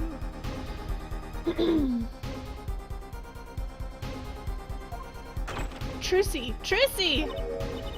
You move quick, Apollo. Good show, good show. Trucy, you're okay. I thought... Saw ball. Don't cry, Apollo. Grr, those good-for-nothing gangsters. There's some things you just don't do. I'm pressing charges. Wait, just calm down, Apollo. Or else...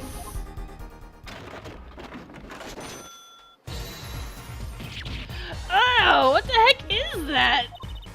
Surprised? This is one of my best tricks. The amazing Mr. Hat. You look marvelous, darling. He's a big hit on stage at the Wonder Bar. Yes, I'm a big hit. Ha ha ha ha. Well, what do you think? Do you like it? You mean you... Trucy, there are some things you just don't do! I'm pressing charges. Apollo, now is not the time to be threatening me. It's you who's being threatened here. Huh? Remember what you said to Waki's father yesterday? You promised you'd save his son. But that testimony's rock solid. Well, what are you suggesting I do? Look, once the judge declares a verdict, it's all over. If I can use my talent to stop that from happening, I will. Trucy, no more staged abductions, please. I'm not talking about magic, Apollo.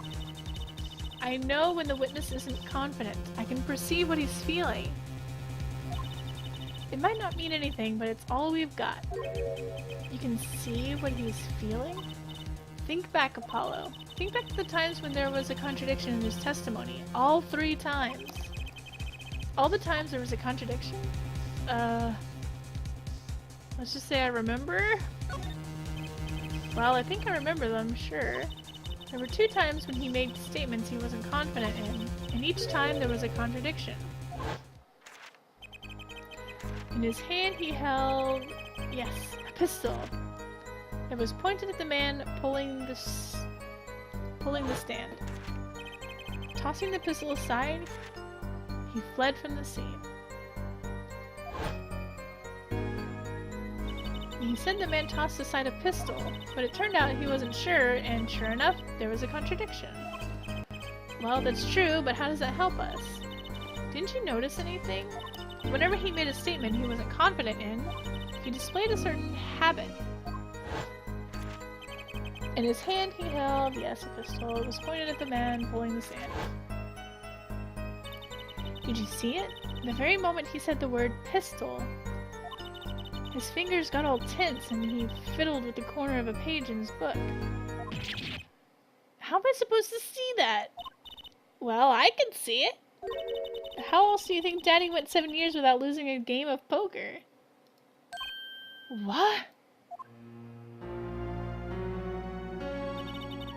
I always sat next to Daddy during his big matches.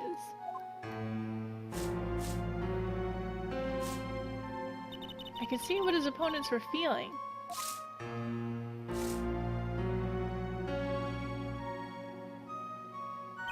You mean that's how Mr. Wright won all those games? It's not cheating officially. I wasn't looking at their hands or anything. And I wasn't there all the time either. Daddy's quite good at poker after all. They're not good enough to go undefeated that long.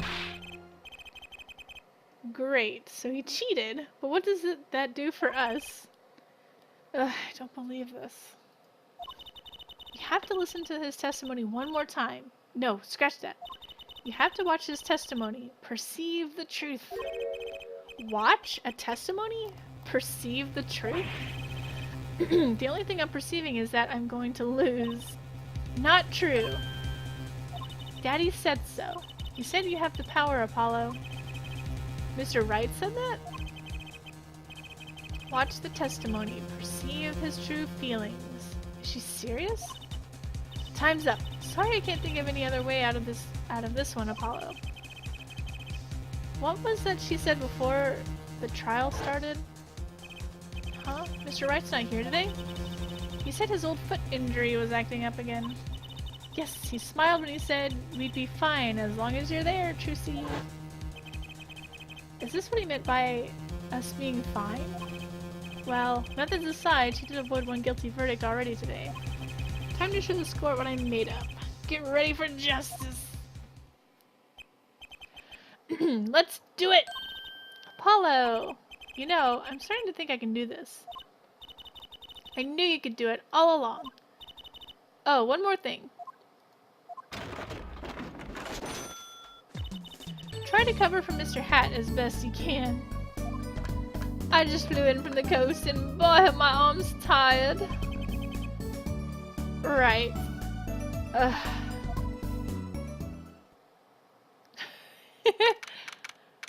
June 16th, 11:40 a.m. District Court, courtroom number 4. Pow. Court is now back in session. Right. We're fine. I'd like to say to the young lady standing next to you, Mr. Justice. Oh, you mean me? Don't you have anything to report? Anything concerning the mysterious phantom in the silk top hat? Ah, right, him. Don't worry about him, I settled that.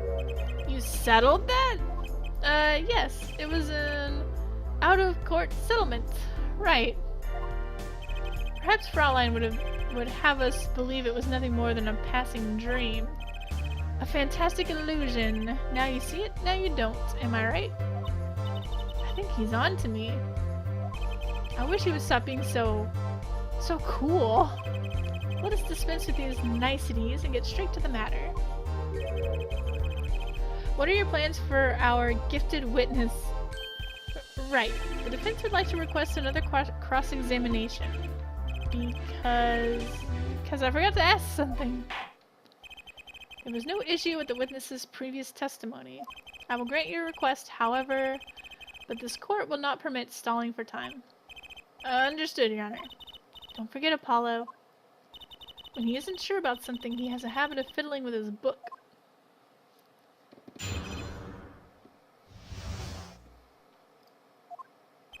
I cannot prevent the killer from leaving the scene. Nor could I simply leave the scene in good conscience. There you go, I used my phone to call the police. Until the police arrived at the scene 2 minutes later, I saw no one else. I'm not sure I'm qualified to watch testimonies after all. Focus, Apollo, find his weak spot. Focus. If only it were that easy. My ears hear what he says, my eyes see his expression. Do I have to do something more? What other senses do I have? What's this? My bracelet.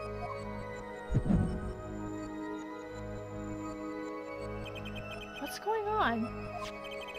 My bracelet feels different somehow. I think Daddy was right. You can see it, can't you, Apollo? You're almost there. Find the weak spot in his testimony. I know this sounds crazy, but my bracelet is trying to tell me something.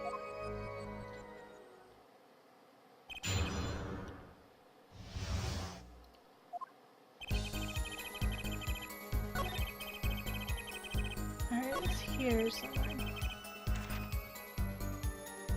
How do I do the bracelet thing? Hold it!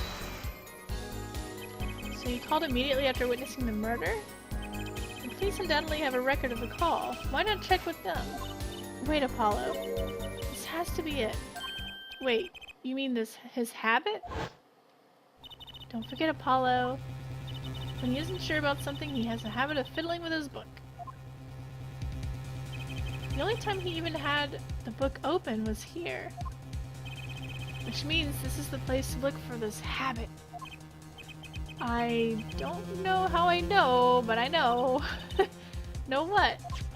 It's my bracelet. It's different somehow. I can feel it reacting to something about the witness. Your bracelet?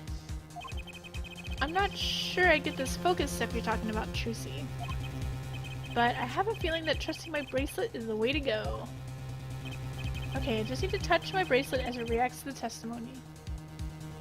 Bloop. What's going on? I can see the witness's face. His expression so clearly. It's filling my mind. I can see nothing else, hear nothing else. Apollo? Trucy, what's happening to me? This is what I meant by focusing. Focusing. In this state, you can see everything, Apollo. Everything the witness does. That's great, but this is kind of freaking me out! Just look for Mr. Stickler's twitch. His habit. You remember it, right? Sure, when he was saying something he's not sure of, he fiddles with the page in his book. You got it. Right now, you're looking at the witness's face. And your eyes are sort of bugging out. I'll bet they are. First, move your focus of attention down to Mr. Stickler's hand. His hand? You know what to look for now, but you have to be looking at the right place. She's right. I can only see his face like this. Time to try changing my viewpoint. Ugh. This looks like a woman. Perfect. Now you're really ready. Ready for what? Ready to perceive the truth behind the twitch. Perceive? Truly listening to the witness talk as you focus. Then watch for his habit. Right. You mean when he fiddles with the page? That's right. That's your signal to look closer to perceive. Find his weak spot, and I guarantee we'll be able to give him the royal flush. Spoken like a true pokerhead's daughter. I'm a magician. Thank you very much. I'm a magician. Thank you very much. So I have to pay attention to his words and his fingers. Don't worry if you miss it. You can always try again. Right. Look out, nervous twitch. Here comes justice. I used my cell phone.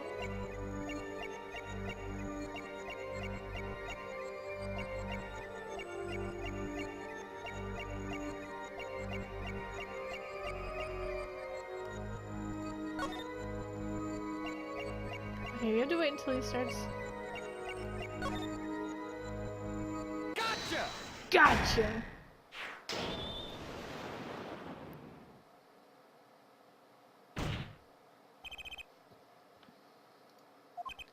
I saw it! Just now, I could see it! Mr. Justice, do you have something to say? All this banging of desks, it's quite bad for my circulation, you know. Mr. Stickler, allow me to ask you a simple question.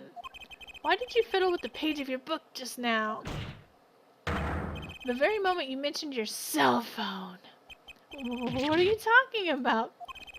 I'm curious now about this cell phone of yours. Mind if I ask a few questions? What to ask? What to ask? Let's ask to see it, I guess.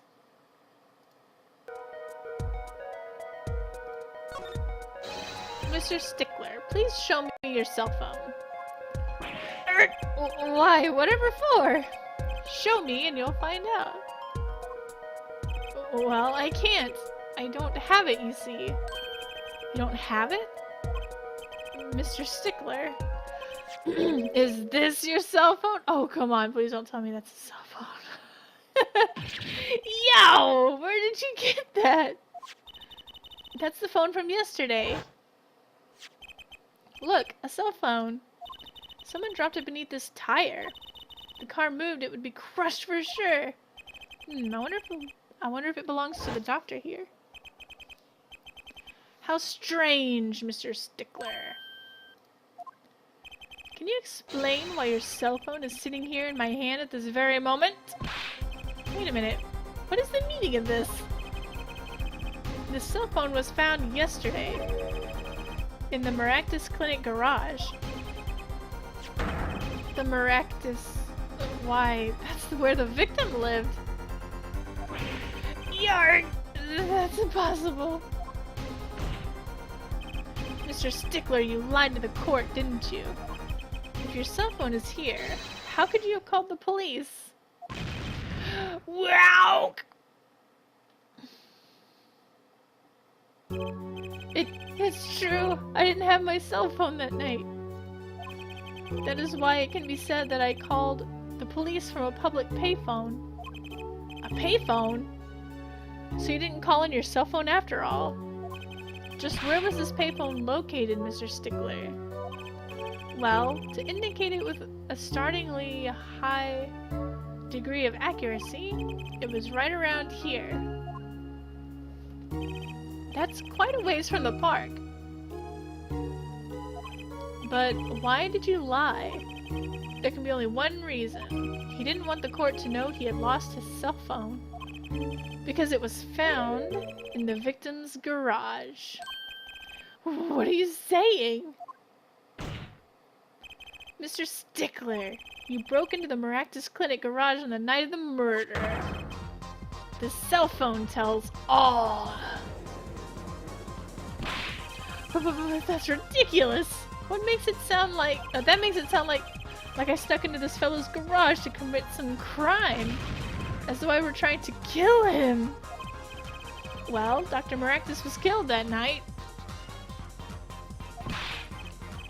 Well, yes, but no. This line of reasoning has to be against the rules. Yes, it's true, I lost my cell phone, but you can't prove that I lost it that night. Well, Mr. Justice, if that cell phone was dropped the night of the murder, it does raise considerable suspicions as to the connection with the crime.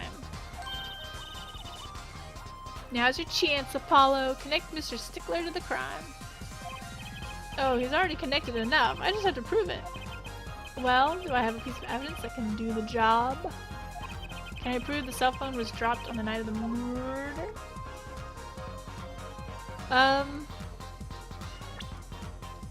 We could link it to the car, I guess.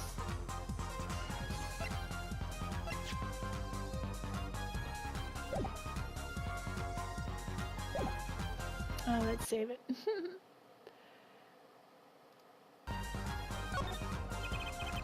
Of course I have evidence. Ooh, I like your swagger hair forehead. Hit it! The court will see this evidence, Mr. Justice. Hit it, as they say. The evidence that proves the cell phone was dropped on the night of the murder is these bloomers.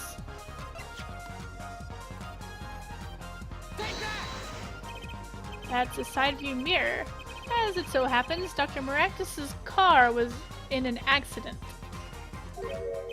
that took place the night of the murder. An accident? An accident! It happened a little after 9 p.m. just outside People Park, our murder scene. Dr. Maractus' car hit a pedestrian. What are you trying to say? From the absence of a mirror, it's clear that the car was parked after the accident, which means it was parked there after 9 p.m. on the night of the murder. If your cell phone had been dropped before the car was parked in that garage, then it would have been crushed. After all, it was lying on the ground right under the wheel. Ergo, Mr. Stickler. The only time you could have dropped this in that garage was after 9 p.m. the night of the murder in the park. Weorg! Mr. Stickler, you know what this means? You did break into the victim's garage that night. This is most unexpected, Mr. Justice. Are you naming the witness as a suspect in the murder of Pal Maractus? No, stop! This is too much! This can't be happening. Prosecutor, say something! I suppose it is worth saying this. No connection has been found between Wesley Stickler and Pal Maractus. That is, other than this. I believe our next testimony will be most revelatory. Is the witness prepared? Yes, Your Honor. I know that face. That's the face of guilt.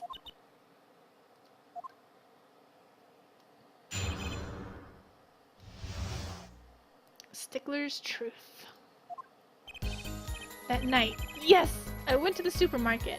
I must have dropped my cell phone on my way back. And when I was walking through the park, I happened to witness the crime. I saw the killer, the victim, the stand, all as clear as day. It was him! I saw the defendant at the scene. And of course he was doing his little fidget when he said he saw it clear as day. Okay, yes, but your cell phone was lying in a garage. Ah, yes. Well, as you can see, my model of cell phone has a defect. It is given to rolling? It's quite a pain when I drop it alongside the road, you know. Looks like a normal cell phone to me. In any case, Mr. Justice, the cross-examination, please. That's funny. My bracelet didn't react at all during that testimony. His nervous habit must not be acting up. I didn't sense anything either, actually. Looks like you're on your own this time around. Right. No problem. I hope. Here comes justice.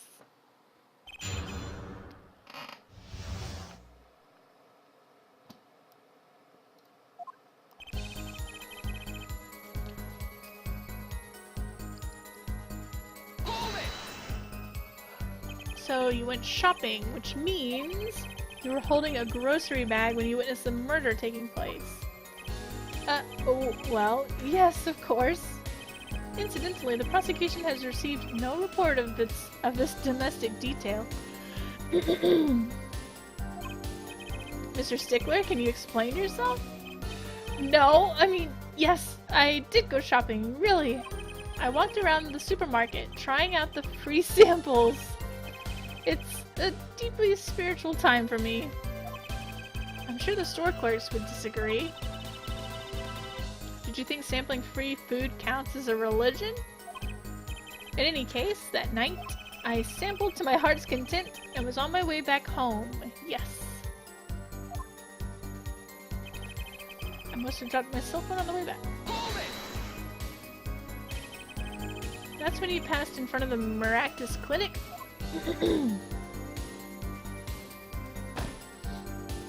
Why, yes, that's correct. That was a pretty suspicious pause there. Mr. Stickler, do you think you could be a bit more specific?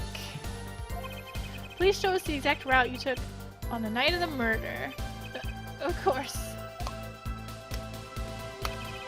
Supermarket is here. Along the main road. My way home from there takes me past the Maractus Clinic. This is probably when I dropped my cell phone. Yet woe is I walked on, unaware of my loss. And walked right into that fateful park. When I was walking through the park, I happened to witness the crime. Which entrance did you enter the park from? Well, to be exact, one might say that I went in from the entrance closest to the Maractus Clinic. The same entrance our victim used. Did you notice anything when you entered? Wheel marks from a noodle stand, for instance? I have no recollection of such a thing, no. Yet, though I might have missed the tracks, I could not miss what happened next. I am a keen observer of the obvious, you might say. Saw the killer, the victim, the stand. All was clear as day.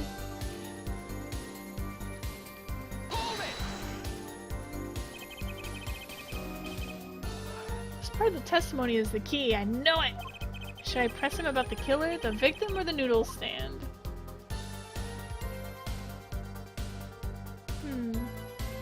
The killer. Are you sure you remember the killer clearly? How many times must I repeat myself? It was him, that unscrupulous fox-like fellow in the defendant's chair. He was looking even more unscrupulous at the time, no less.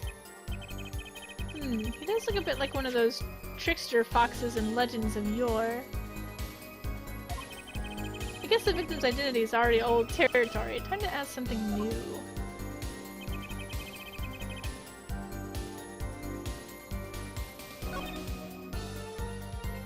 Hold it!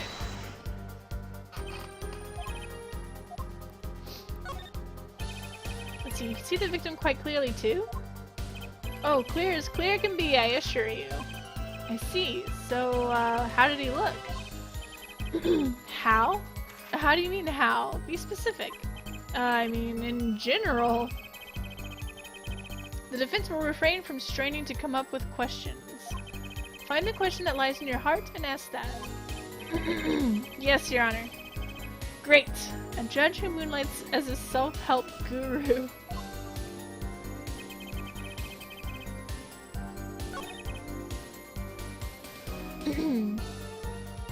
Hold it! Oh, wait.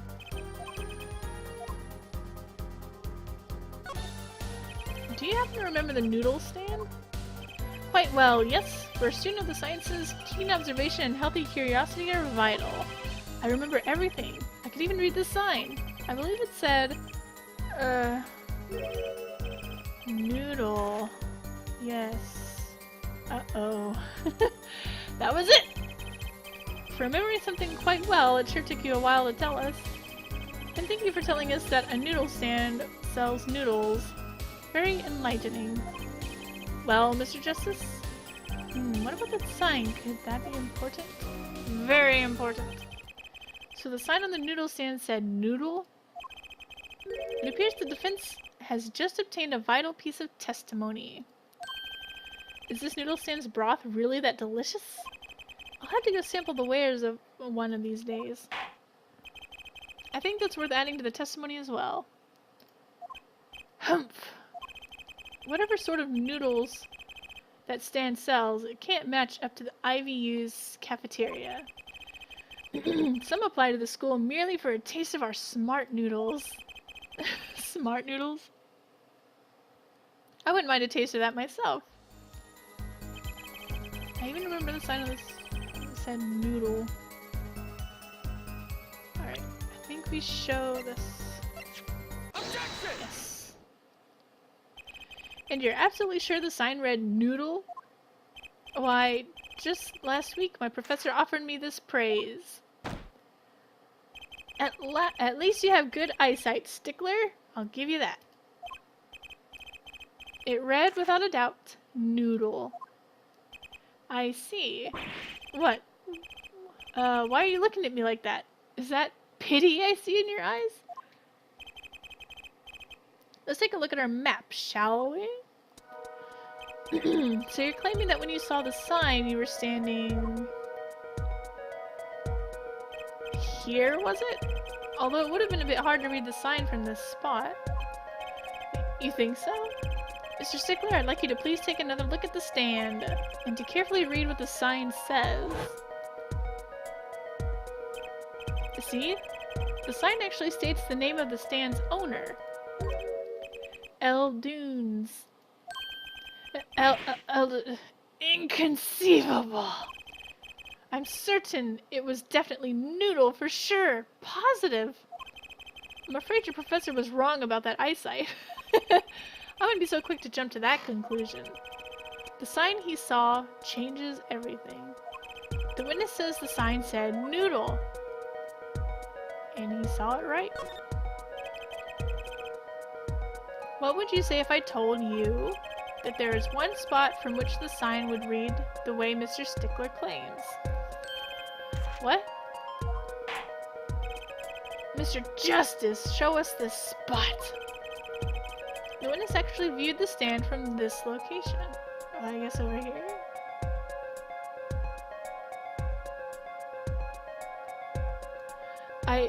I'm scared. I don't know if it's gonna count this as a right or not.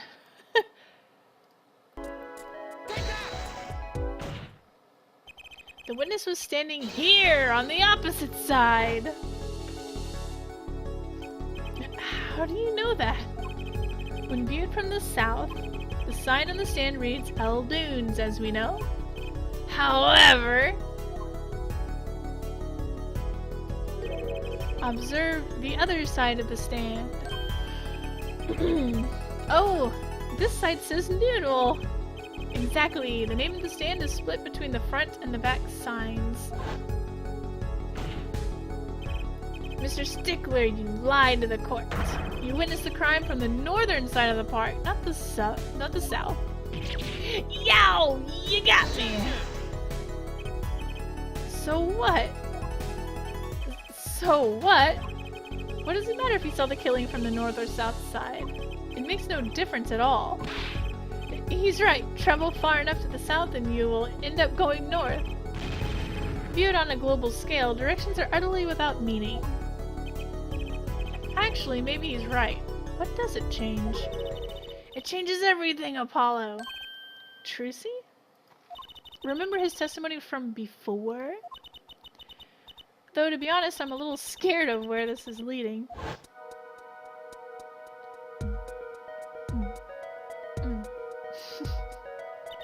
The killer and the victim are facing each other over here. Then, at the moment of the killer raises his weapon, Mr. Stickler shouts! At which point, the victim turns his head to look. And the killer fires his pistol. Splat! That's why the bullet hit him in the right temple. No contradictions, right? Right. But if Mr. Stickler was standing on the north side of the park, that reverses the whole scenario. Completely! If Mr. Stickler shouts from where he is now, and the victim looks in his direction,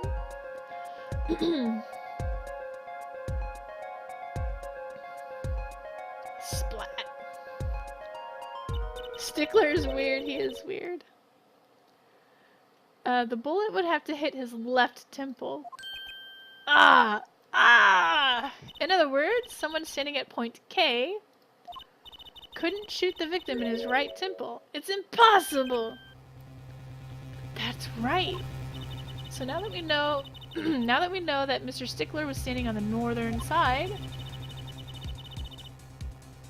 the wound location takes on an entirely different meaning. Indeed, you are absolutely correct, Fraulein. What meaning? The entry wound was on the right side of the victim's head, correct? Well, the right side of the victim's head is north. North. Ah! But that's where the witness, Wesley Stickler, was standing. Correct! So if he was standing to the north, then the only person here who could have shot the victim in the right temple was Mr. Stickler himself! Yow! Order! Order! Order! Wow, the apple didn't fall far from the tree. She's flipped this whole case on its head while I was still figuring it out. Objection! Clarify one point for me if you would, Herr Forehead. What now? Are you truly accusing this college student of murder? Well, I can't say he exactly looks innocent. But something still doesn't feel right. I just can't picture him as the real killer. No, please, look aside, I'm really a nice guy! Oh, my friends say so. Let's hear what the defense has to say. What are you gonna do now, Justice? Should I really accuse Mr. Stickler? I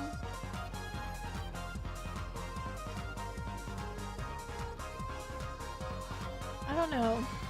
Let's save it. Let's say, accuse him of murder! I accuse Mr. Stickler of murder! Are you quite sure, Herr Forehead? Yes! Accuse of murder, only 3 words, but a very, very long sentence. You have evidence worthy of such a bold accusation, I hope. Maybe I'd better think this over some more.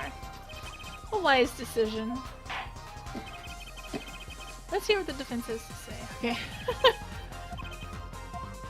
Accused of another crime. I don't think Wesley Stickler is a killer, but he's not innocent either. His unusual silence tells me that much. Mr. Stickler, you seem unusually quiet. Tell us why, now. The word confession isn't in my dictionary. Tisk, tisk, tisk, tisk, hair forehead. I'm afraid it falls to you to elucidate Herr Stickler's silence. Mr. Justice, you did say you were accusing the witness just now. For a crime other than murder. Your reason? The court's all ears. Ugh, I know he's guilty of something, but what crime other than murder is there? I'm sure there's a lot of other crimes. Do I have evidence that shows his involvement in some other crime? Your evidence? The court's all eyes, Mr. Justice. Show us evidence that points to the witness's involvement in a crime. Maybe he was the one driving the car. And that's why the phone is under the car. Alright, let's save. Take that! Something tells me this isn't one of those good silences.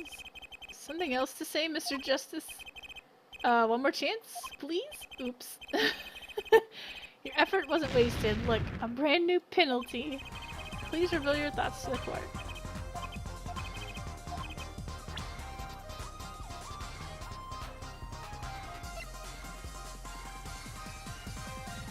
He is the panty thief! Take that! Okay, maybe not. I don't know. I thought that would be it. Sorry, my voice is starting to get weird. Alright, wasn't the car... Maybe he stole the noodle cart.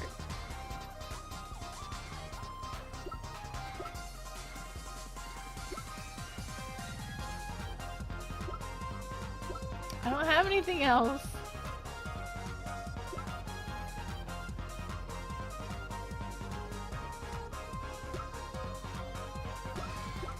Maybe his phone? Take that! Okay, that wasn't it.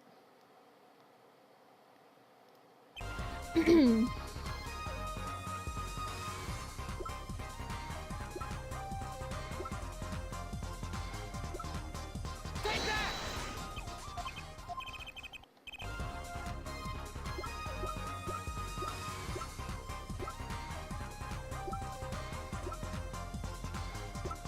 Take that!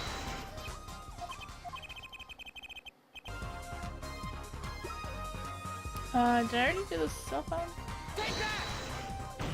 Oh, what?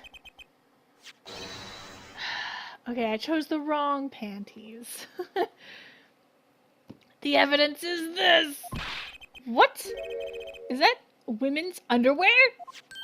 Hey, those are mine!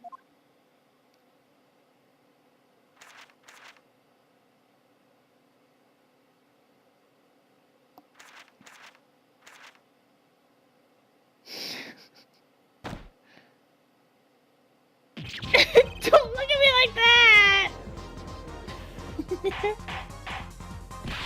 Order! Order! Order!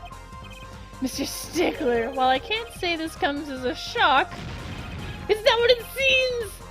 By what? On the night of the murder, just past 9 p.m., a young girl catches a panty snatcher red-handed. Bravely she gives chase, but the snatcher flees and hides himself no other place than the Maractus Clinic garage. Aha! Incidentally, these panties were found in the exhaust pipe of the car there. Presumably he was trying to hide the evidence of his crime. Ergo, while you may not be a murderer, you're guilty of panty snatching in the 1st degree! Please hear me out. It's not what it looks like. Order, order, order! Mr. Stickler, you should be ashamed. It's not what it seems.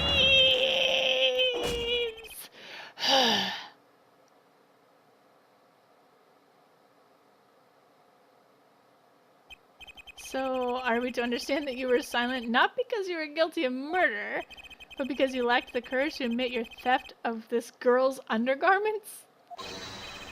Perhaps you're not aware that my school's name was originally written IV. I stands for intelligent, V stands for valiant, see? Your point? I'm not done! Now, I'm a major in the science department. And what does science teach if not curiosity? Yes, we of the IVU science department are valiantly curious. No challenge is too daunting, and what greater challenge to science than... What? Come on, you're talking about a girl's panties here. No, you don't understand! A mystery is the unknown, and the unknown is unacceptable.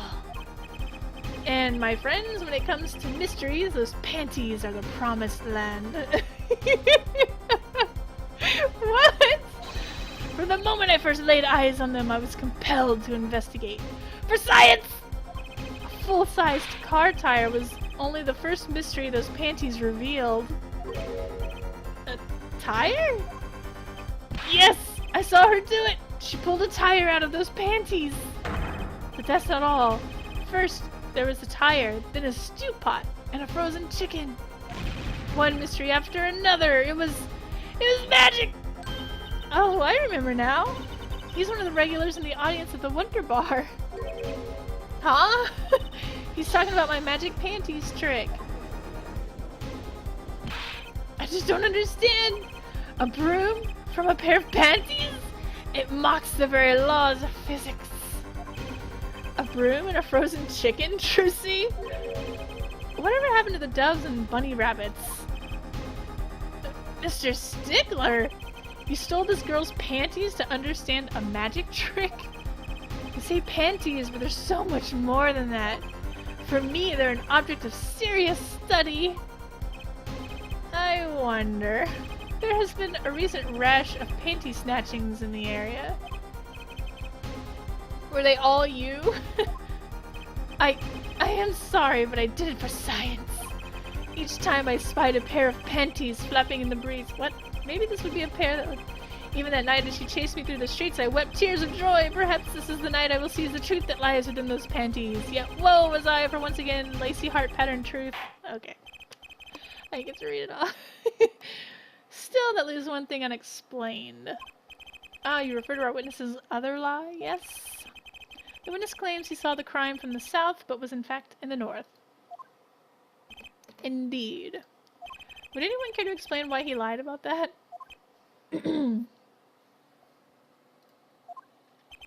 Be my guest, Hair Forehead.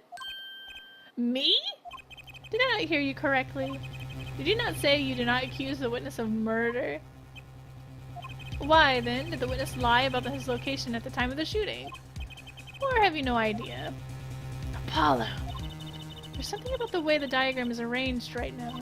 When you think about it, right near where Mr. Stickler was standing, isn't there,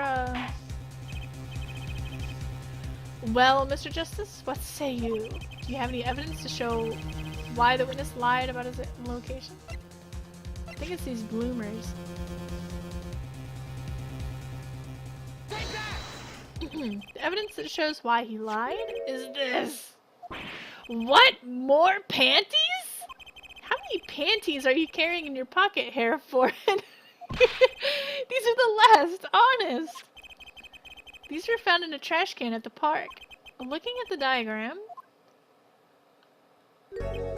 we can see that the trash can was right next to where the witness stood. Mr. Stickler, you did it. Alas, I'm a failure as a scientist. I can't unravel the mysteries of the universe. I can't even unravel a pair of panties. So, these panties are your handiwork as well. That night I had been chased pounded into the Maractus Clinic garage. Weeping in frustration, I was forced to abandon my prize. Don't you see how I felt? Believe me, I'd rather not. I hid in the garage for a short while, then abandoning the panties, I made for home. To avoid the office where the girl works, I went towards the south entrance. When I saw them hanging there on a clothesline by a giant mansion. A giant pair of panties! Apparently he didn't know those bloomers belonged to the mob. I had them safe in my pocket, ready to take home, when I stumbled upon a murder. The murder of Dr. Maractus. I reported what I had seen, but as I waited for the police to arrive, I got scared. What if they searched me? That's when you disposed of the bloomers? Yes, it was a severe blow to the progress of science, but one that had to be borne. A fascinating, if disturbing, tale.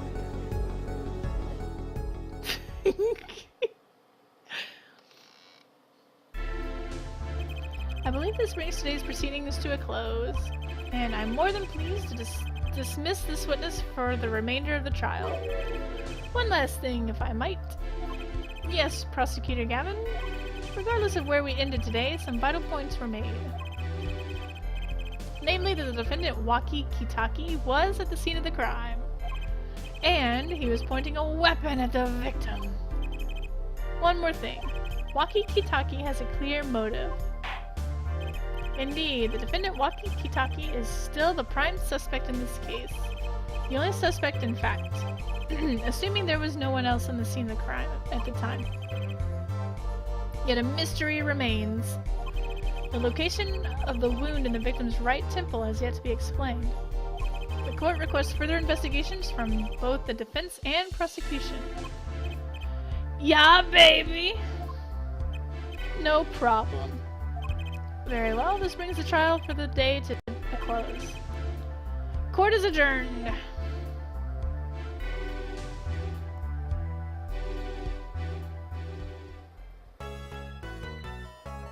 Save, yes.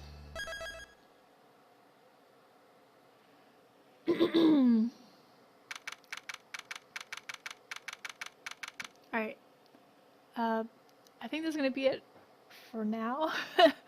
For Apologists. I'll go ahead and play something else, but in case you can't tell, my voice is getting really raspy. Or at least, I don't know, it feels to me like it is. I don't know if it sounds like it to you guys. But anyways, go ahead and save it.